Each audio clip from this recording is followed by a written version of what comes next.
जय श्रीमन नारायण। नमस्कार दोस्तों, मेरे चैनल में आपका स्वागत है। आज मैं आप लोगों को श्रावण मास में आने वाली पुत्रदा एकादशी या पवित्रा एकादशी का शुभ मुहूर्त, पूजा विधि, महत्व और पौराणिक कथा ये सब कुछ सुनाऊंगी। इसलिए आप लोग मेरे वीडियो में अंत तक बने रहें, वीडियो को स्किप ना करें और ध्यान से सुनें। और जिन लोगों ने मेरे चैनल को सब्सक्राइब नहीं किया है उनसे मेरी विनती है कि वह चैनल को सब्सक्राइब कर लें और बेल आइकन प्रेस करना ना भूलें।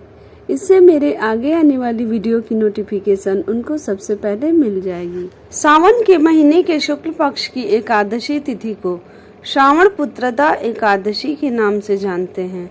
इसे पवित्रा एकादशी भी कहते हैं। सावन मास में पुत्रदा एकादशी का व्रत रखा जाता है। पंचांग के अनुसार पुत्रदा एकादशी का व्रत सावन मास के शुक्ल पक्ष की एकादशी तिथि पर किया जाता है। इसे पुत्रदायी एकादशी भी कहा जाता है। ऐसा माना जाता है कि सावन के महीने में श्री हरि चतुर्मास के चलते निद्रा में होते हैं।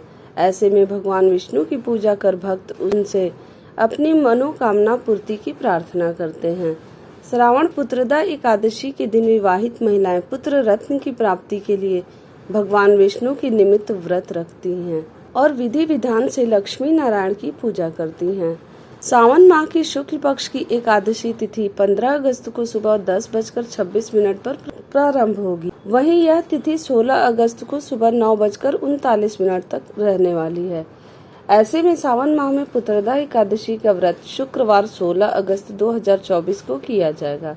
17 अगस्त को पुत्रदा एकादशी व्रत का पारण करने के लिए सुबह 5:51 से लेकर 8:05 के बीच में शुभ मुहूर्त है। तिथि में आप व्रत का पारण कर सकते हैं। इस व्रत के पुण्य प्रताप से नव विवाहित दंपतियों को पुत्र रत्न की प्राप्ति होती है। साथ ही विवाहित महिलाओं के सुख और सौभाग्य में वृद्धि होती है। पुत्रदा एकादशी का व्रत करने पर भक्तों को अक्षय फलों की प्राप्ति होती है और मृत्यु उपरांत वैकुंठ लोक मिलता है। यह एकादशी जीवन में खुशहाली और संतान प्राप्ति के लिए विशेष मानी जाती है। जो भी दंपति संतान प्राप्ति की इच्छा रखते हों उनके लिए पुत्रदा एकादशी काफी महत्वपूर्ण व्रत बताया गया है। पवित्रा एकादशी व्रत करने और इसकी कथा सुनने से वाजपेयी यज्ञ के बराबर फल मिलता है। पवित्रा एकादशी व्रत की कथा को सुनने और पढ़ने से मनुष्य को सभी पापों से मुक्ति मिलती है। पवित्रा एकादशी व्रत से व्यक्ति के सभी पाप नष्ट हो जाते हैं। इसके अलावा इस व्रत को करने से ग्रह दोषों से मुक्ति भी मिलती है। पुत्रदा एकादशी का व्रत केवल पुत्र से नहीं है बल्कि संतान से है। संतान पुत्र भी हो सकता है और पुत्री भी। पुराण परंपरा के अनुसार एकादशी का व्रत जरूर करना चाहिए। इसके अलावा जो व्यक्ति ऐश्वर्य, संपत्ति, स्वर्ग, मोक्ष सब कुछ पाना चाहता है उसे यह व्रत करना चाहिए। वही जो लोग संतान प्राप्ति की इच्छा रखते हैं तथा जिनकी पहले से संतान है और वे अपने बच्चे का सुनहरा भविष्य चाहते हैं, जीवन में उनकी खूब तरक्की करना चाहते हैं, उन लोगों के लिए भी पुत्रदा एकादशी का व्रत किसी वरदान से कम नहीं है। इस व्रत को रखने से भगवान विष्णु प्रसन्न होते हैं। संतान को लंबी आयु और अच्छा स्वास्थ्य प्राप्त होता है। एकादशी व्रत करने वाले लोगों को दशमी यानी एकादशी से एक दिन पहले के दिन से कुछ जरूरी नियमों को मानना पड़ता है। दशमी के दिन से श्रद्धालुओं को मांस, मछली, प्याज, मसूर की दाल जैसे खाद्य पदार्थों का सेवन नहीं करना चाहिए। दशमी और एकादशी दोनों दिन लोगों को भोग विलास से दूर पूर्ण रूप से ब्रह्मचर्य का पालन करना चाहिए। एकादशी के दिन सुबह जल्दी उठकर स्नान आदि से निवृत्त हो जाएं। घर के मंदिर में दीप प्रज्वलित करें। भगवान विष्णु को पंचामृत से स्नान कराएं। भगवान विष्णु को पुष्प और तुलसी दल अर्पित करें। एकादशी को व्रत रखें। भगवान को भोग लगाएं। उनकी आरती करें। एकादशी के दिन भगवान विष्णु के साथ ही माँ लक्ष्मी की भी पूजा करें। भगवान विष्णु की पूजा में पुष्प, पुष्पमाला, नारियल, सुपारी, अनार, आंवला, 5 प्रकार के फल या ऋतु फल, धूप, घी, पंचामृत बनाने के लिए कच्चा दूध, दही, घी, शहद, शक्कर, ये सब सामग्री आप लोग पहले से एकत्रित कर लें। अब मैं आप लोगों को पुत्रदा एकादशी का महत्व और उसकी पौराणिक कथा सुना रही हूँ। श्री युधिष्ठिर कहने लगे कि हे भगवान, अब आप मुझे श्रावण शुक्ल एकादशी का क्या नाम है, व्रत करने की विधि तथा इसका महात्म्य कृपा करके कहिए।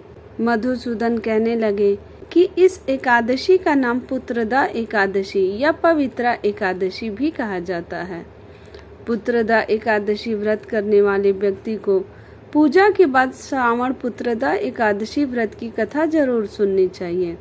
ऐसा करने से व्रत पूर्ण होता है और मनोकामनाएं पूरी होती हैं।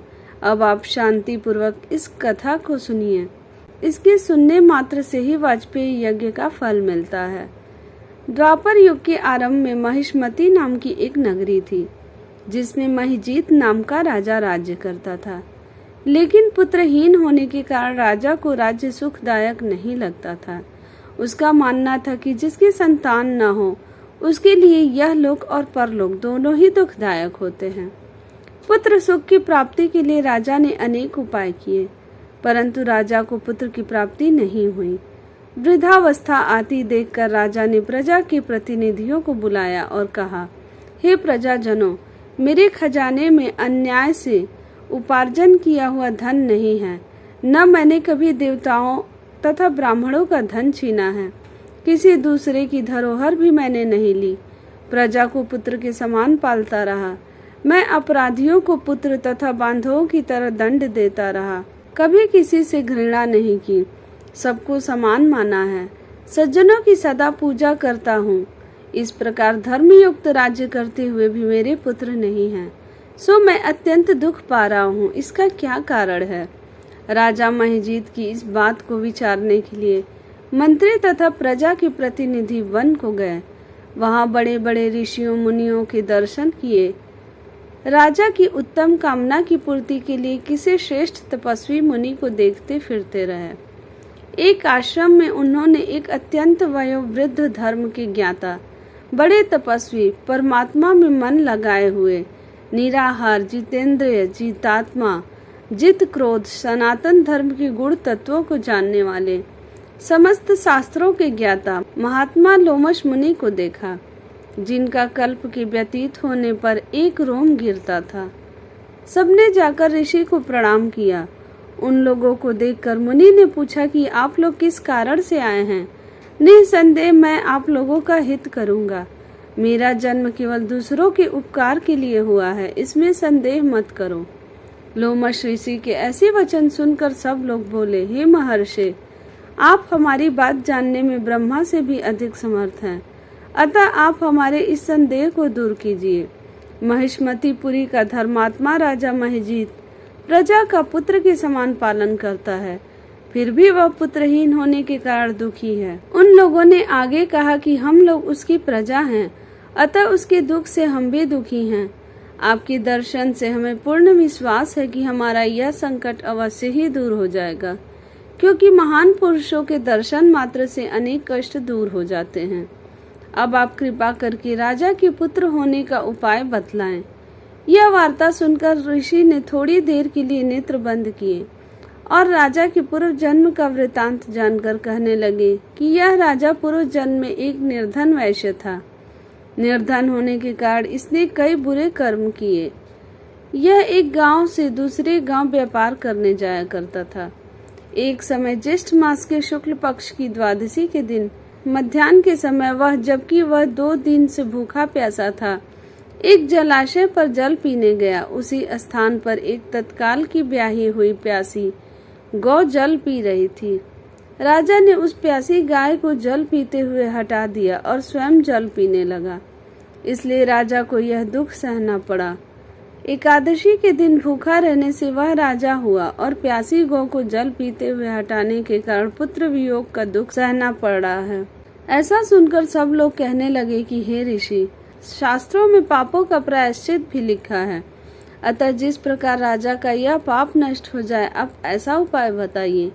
लोमश मुनि कहने लगे कि श्रावण शुक्ल पक्ष की एकादशी को, जिसे पुत्रदा एकादशी भी कहते हैं, तुम सब लोग व्रत करो और रात्रि को जागरण करो, तो इससे राजा का यह पूर्व जन्म का पाप अवश्य नष्ट हो जाएगा। साथ ही राजा को पुत्र की अवश्य प्राप्ति होगी। लोमश ऋषि के ऐसे वचन सुनकर मंत्रियों सहित सारी प्रजा नगर को वापस लौट आई और जब श्रावण शुक्ल एकादशी आई तो ऋषि की आज्ञा अनुसार सबने पुत्रदा एकादशी का व्रत और जागरण किया। इसके पश्चात द्वादशी के दिन इसके पुण्य का फल राजा को दिया गया। उस पुण्य के प्रभाव से रानी ने गर्भ धारण किया और प्रसव काल समाप्त होने पर उसके एक बड़ा तपस्वी पुत्र उत्पन्न हुआ। इसलिए हे राजन, इस श्रावण शुक्ल एकादशी का नाम पुत्रदा पड़ा। अतः संतान सुख की इच्छा हासिल करने वाले इस व्रत को अवश्य करें। इसके महात्म को सुनने से मनुष्य सब पापों से मुक्त हो जाता है और इस लोक में संतान सुख भोग कर परलोक में स्वर्ग को प्राप्त होता है। बोलो जय श्रीमन नारायण। अगर आपको मेरी यह कथा और जानकारी अच्छी लगी हो तो मेरे चैनल को सब्सक्राइब जरूर करें और वीडियो को लाइक शेयर जरूर करें। कमेंट में जय श्रीमन नारायण जरूर लिखें।